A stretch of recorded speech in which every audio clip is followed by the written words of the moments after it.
V'hinei al derech ze yuvan gam ken inyan re'iyah v'shmiya ba'avodas havaya. Now similarly you can understand the concept of seeing and hearing in the service of Hashem. V'hu sheyesh beis bechinos hisbonenus, and that's that you have two concepts of contemplation. Ha'alef bebechinos yichud hatata. The first is in the lower unity, dahainu eich shetzva shamayim lecha mishtachavim, and that is how the hosts of heaven bowed down to you, K'mayim Razal, like our sages said,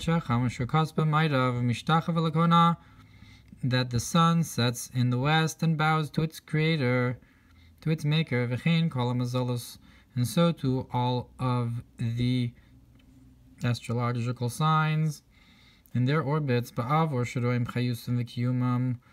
since we see their life force and their establishment, that creates and enlivens them, and keeps them going. So too with man himself, the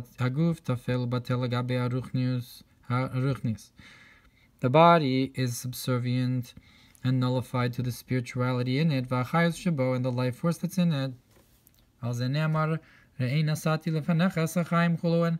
And on this it says, look, I have placed in front of you life and so forth. That that's a clear vision.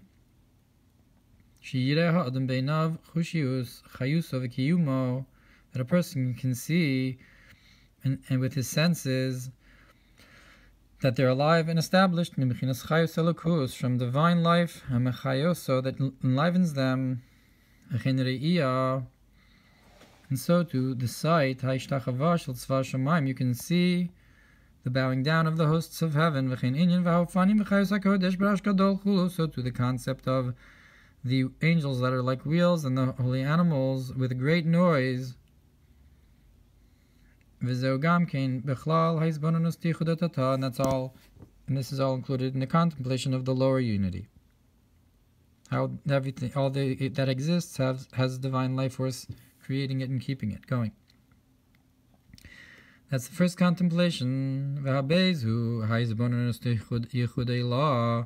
And the second is the contemplation of the higher unity, and the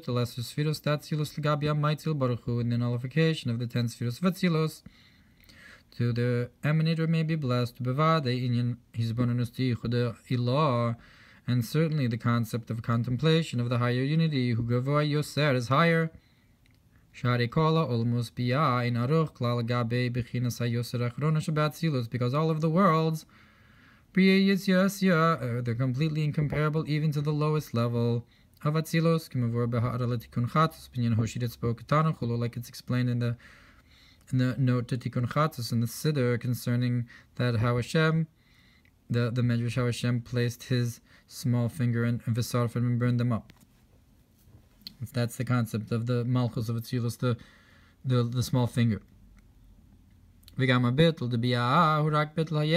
so to the nullification of Bri Yitzir is also only the nullification of the existence. Which is not the case with the nullification of the 10 spheros. That they're in a concept of true nullification, mamash truly, but nonetheless we see that from the contemplation of the lower unity, the soul will be aroused in a greater way than when it contemplates on the higher unity. And this is for that reason that with the nullification of the lower unity, it's a concept of something you can see.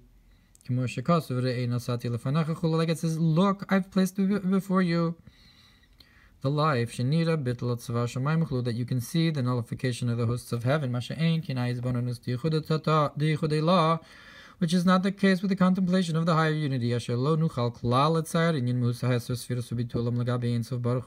we cannot at all picture the concept of the essence of the 10 spheres and their nullification in comparison to the infinite may be blessed. It's only something you can hear from afar.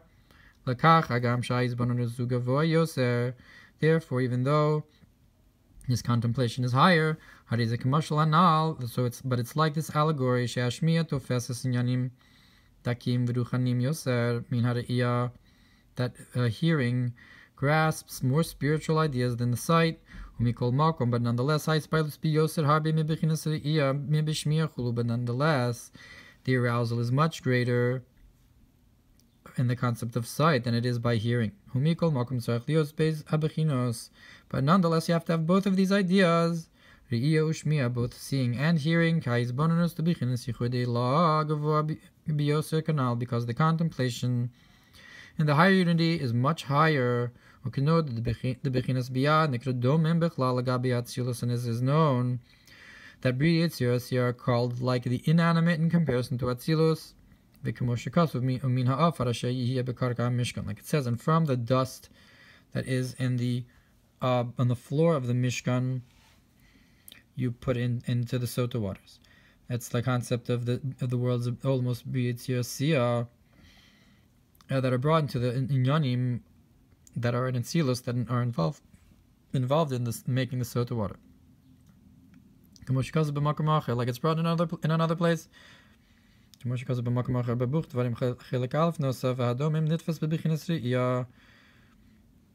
Then that the inanimate is grasped with your sight, with your vision.